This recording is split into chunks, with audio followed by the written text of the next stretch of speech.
she almost didn't come. That's the part nobody tells you about reunions.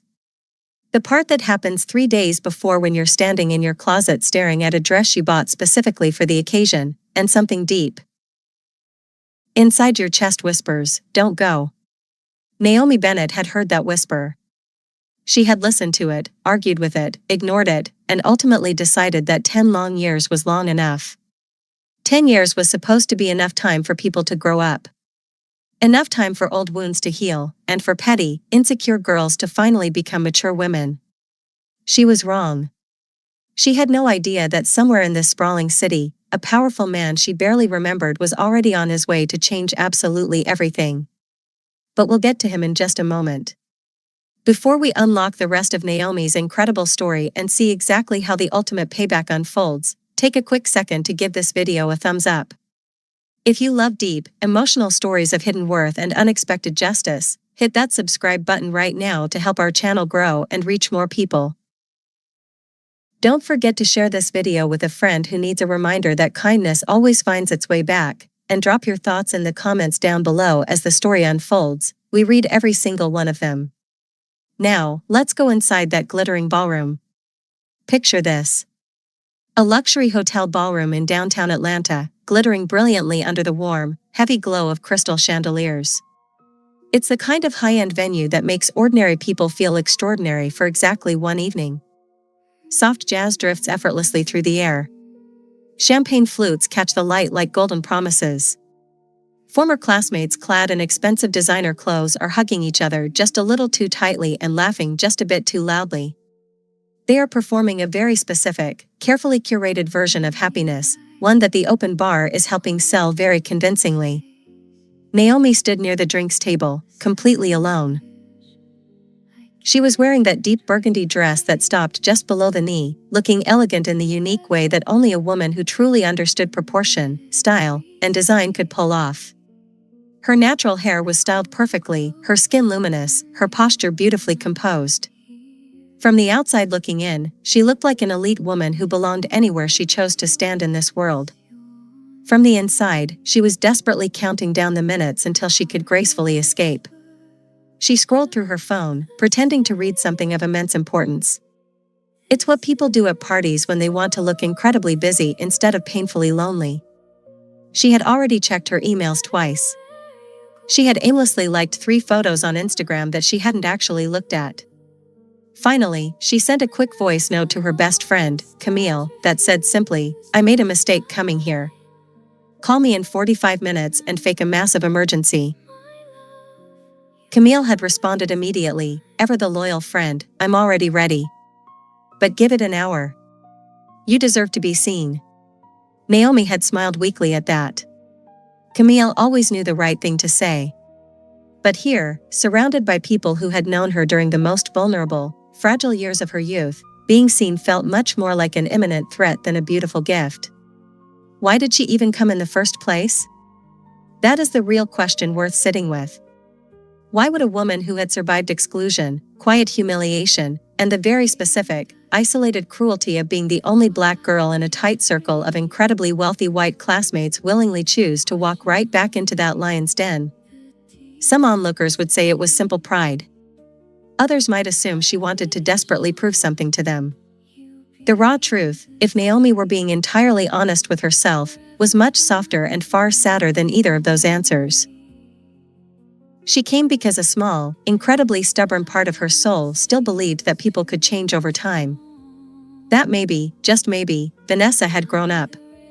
That maybe the sharp cruelty she remembered from college was merely exaggerated by time and her own old insecurities. That hopeful part of her was about to be brutally corrected. Across the expansive ballroom, standing near the floor-length windows, was Vanessa Whitmore. If you were casting a Hollywood film about unearned privilege, you would cast someone who looked exactly like Vanessa. She was blonde, heavily polished, and wore the kind of effortless confidence that comes not from true depth of character, but from never once in her entire life being made to feel like she didn't belong somewhere. She had married incredibly well, a prominent surgeon named Philip who was currently accepting a glass of champagne from a passing tray, nodding along to a conversation he clearly wasn't listening to. Vanessa had the specific, radiant glow of a woman who had decided very early in life that being important was the exact same thing as being good. She noticed Naomi the very moment she walked in. Of course she did.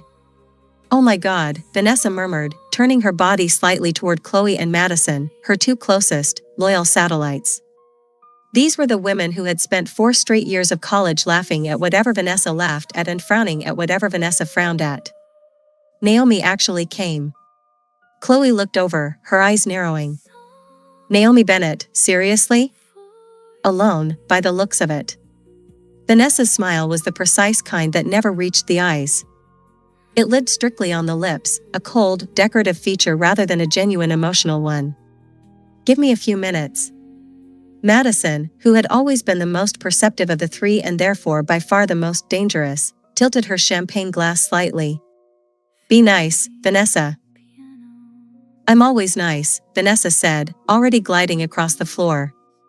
She was not always nice. Back near the drinks table, Naomi felt it long before she ever heard it.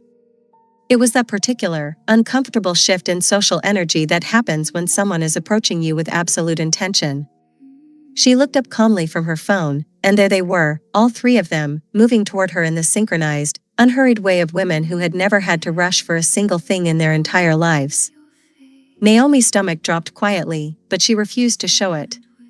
She straightened her back, squared her shoulders, and smiled perfectly. "Naomi." Vanessa opened her arms wide, acting as if they were old, dear friends reuniting after years of genuine warmth. The hug she delivered was brief and entirely performative, the kind that loudly communicates I'm demonstrating affection rather than actually feeling a single ounce of it. "I cannot believe you're here. You look. Wow, look at you." "Good to see you, Vanessa," Naomi said. Her voice was remarkably steady, which in itself was a massive, victorious milestone. "It's been forever," Chloe chimed in, caressing her own cheek lightly. "You haven't changed at all." "Thank you." Naomi wasn't entirely sure that was a compliment coming from them, but she accepted it with grace anyway. They settled into the uncomfortable, rigid choreography of forced small talk. Naomi noticed, with the quiet awareness of someone who had spent years carefully reading rooms, that the passive-aggressive questions began almost immediately. Softly at first, entirely conversationally, the exact way a sharp knife enters slowly before you ever even feel the cut. "So, what are you doing now?" Vanessa asked, swirling her glass. "Architecture and interior design," Naomi replied calmly. "I run my own firm here." "Oh, that's lovely." Vanessa's response was warm, but entirely hollow, like expensive wrapping paper wrapped tightly around an empty box. "Are you still in Atlanta?" "Yes, I've been back here about 4 years now." "Wonderful." A brief, heavy pause followed. Then came the real strike. "And, are you married?" And there it was. The question landed the exact way those malicious questions always land, with a sweet smile attached to it, which somehow makes it infinitely worse. Because the smile gives the toxic asker complete plausible deniability. It cleverly transforms a probing interrogation into a pleasantry. It means that if you flinch, if your jaw tightens, or if your eyes dim even slightly, you are the one being labeled oversensitive.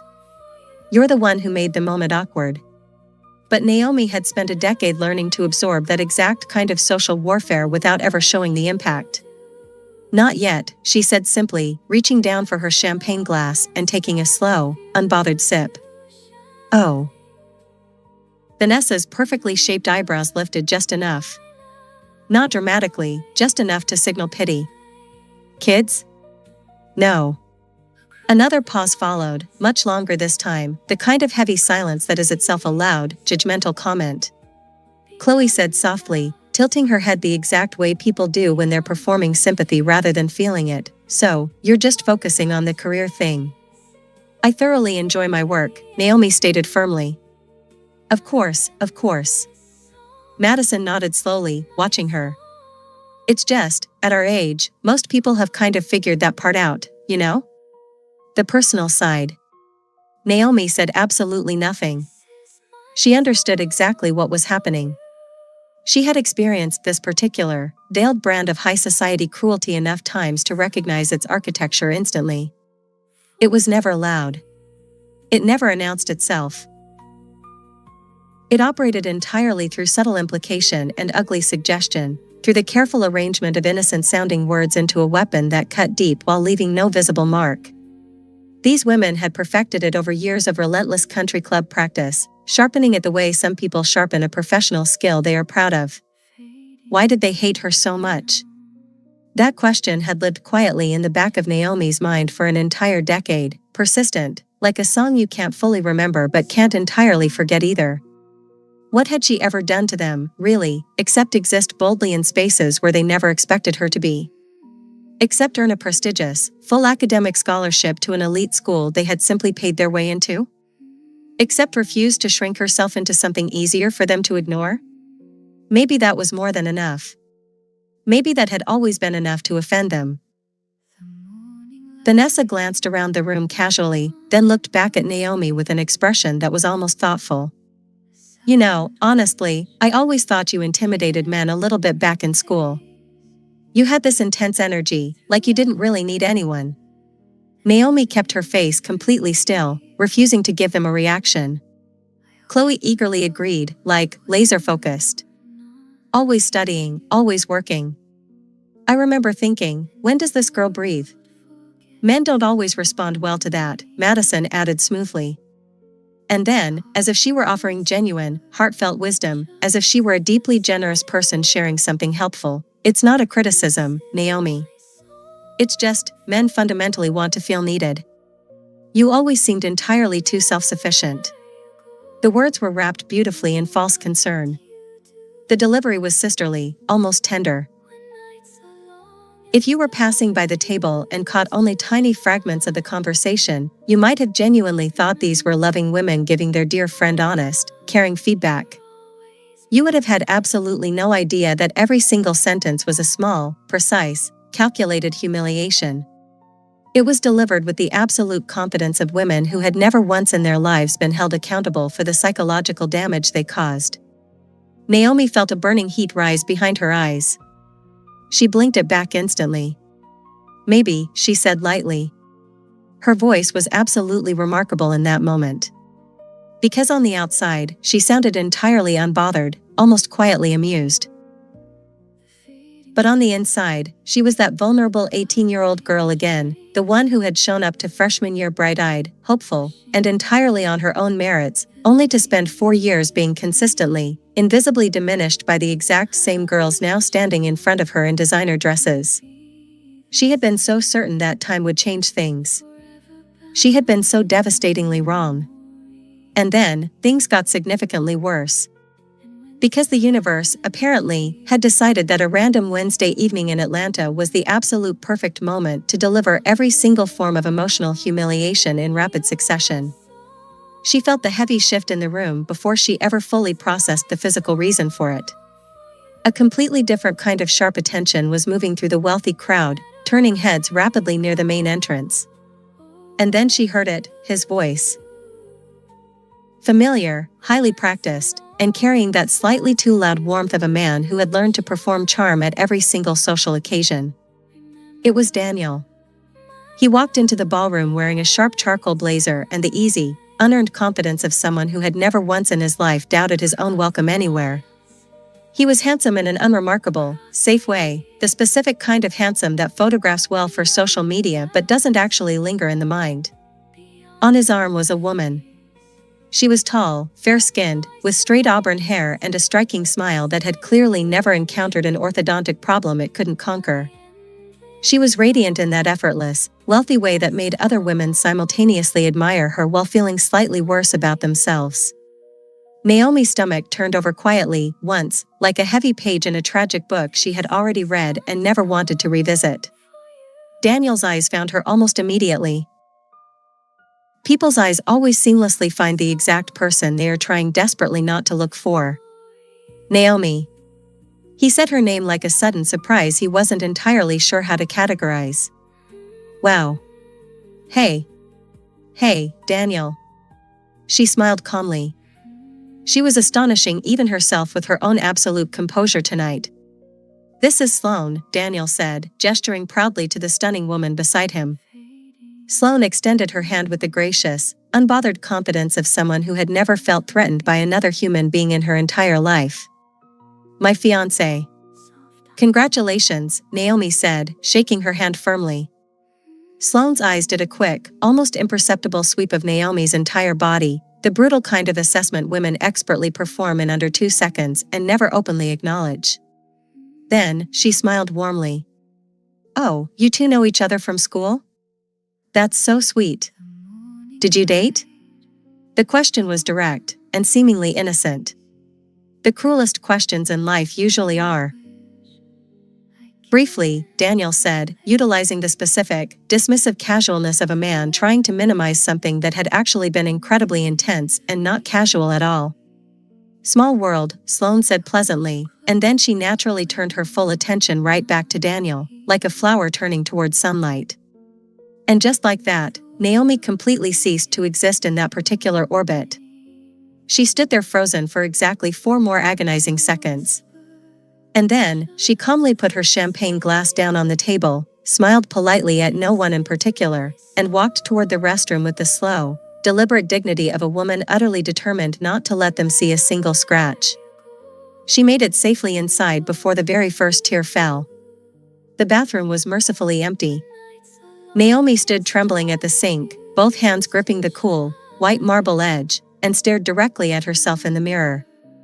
Her makeup was still absolutely perfect. Isn't that always the cruelest detail of grief?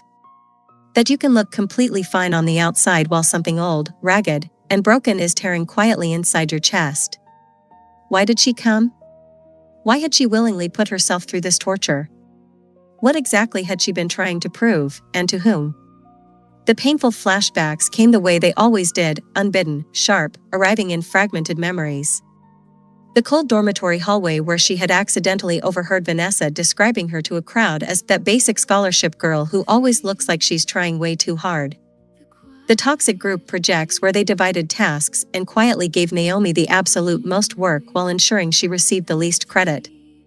The wild weekend parties she was never invited to, not once in 4 long years, while her white roommate, who was unremarkable and ordinary in every measurable way, received invitations regularly.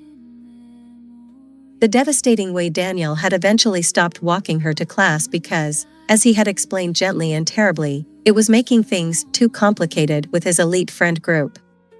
But she had survived all of it. She had built a stunning career from absolutely nothing, a prestigious design firm from scratch, and a life that she was genuinely proud of when she was not standing in this specific ballroom, in this city, in this terrible constellation of old wounds. But survival, she thought, gripping the marble edge tighter, wasn't the same thing as true healing.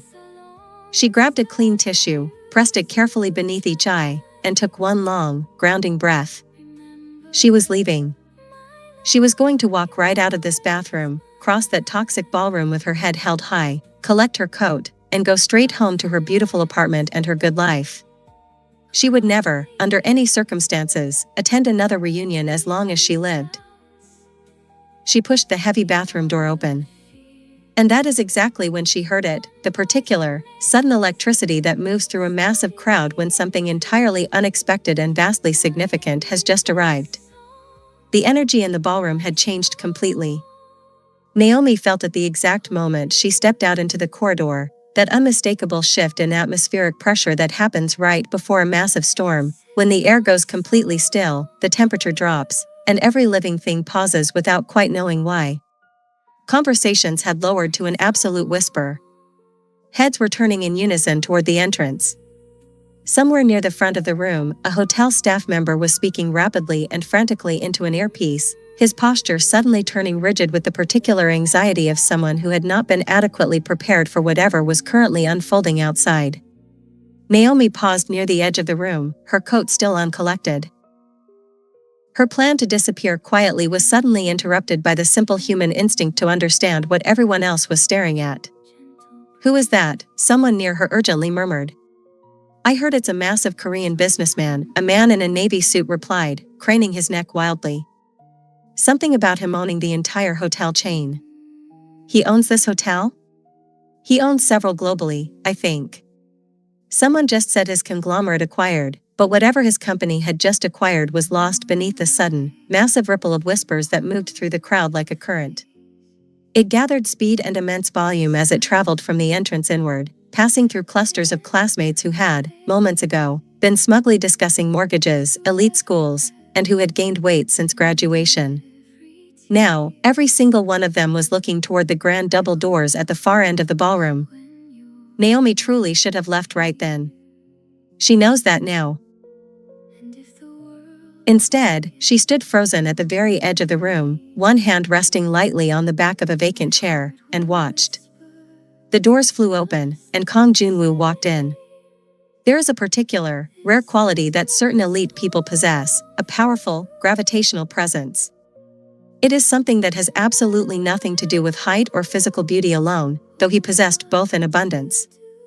It is something much harder to name, the distinct way a room naturally reorganizes itself around a person without ever being asked, the way human attention flows toward them completely involuntarily.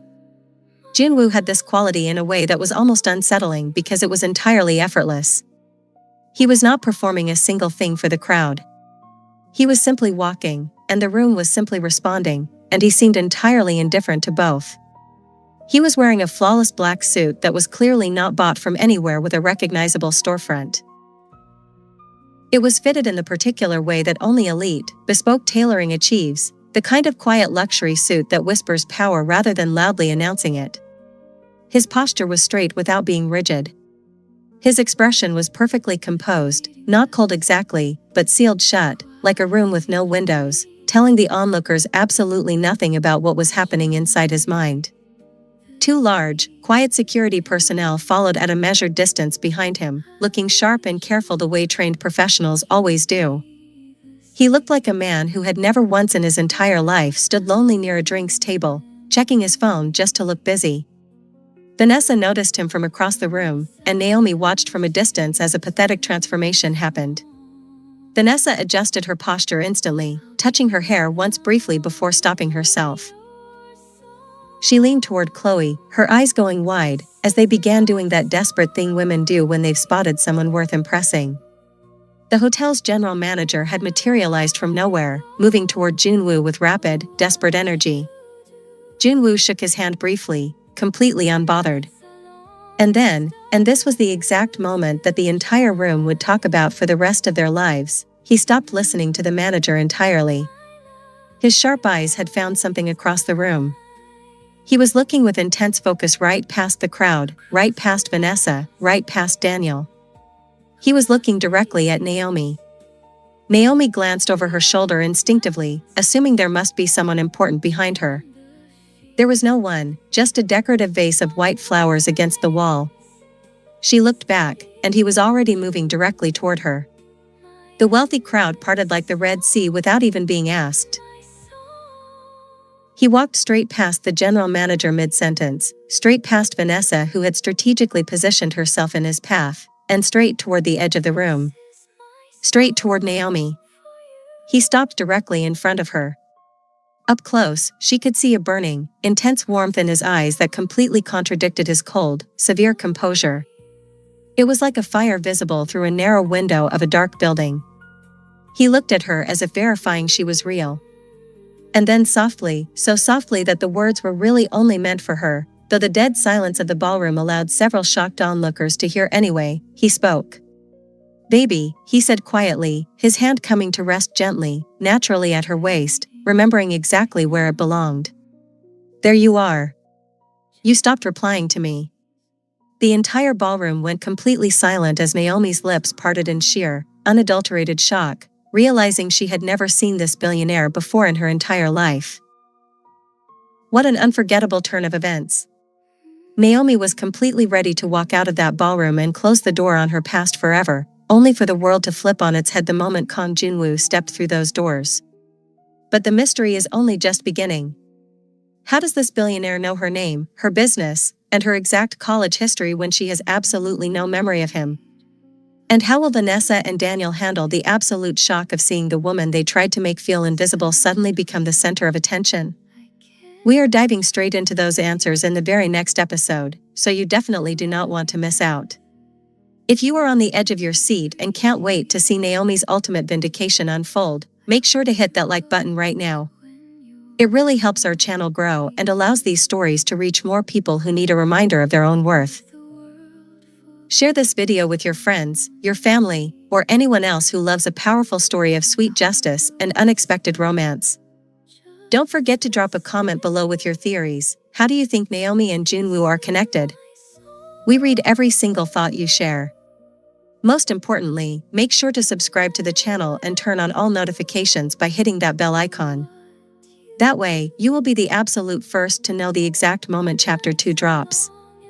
Trust me, the next chapter takes the drama, the payback, and the mystery to an entirely new level. Thank you so much for watching, keep holding your head high, and we will see you in the next episode.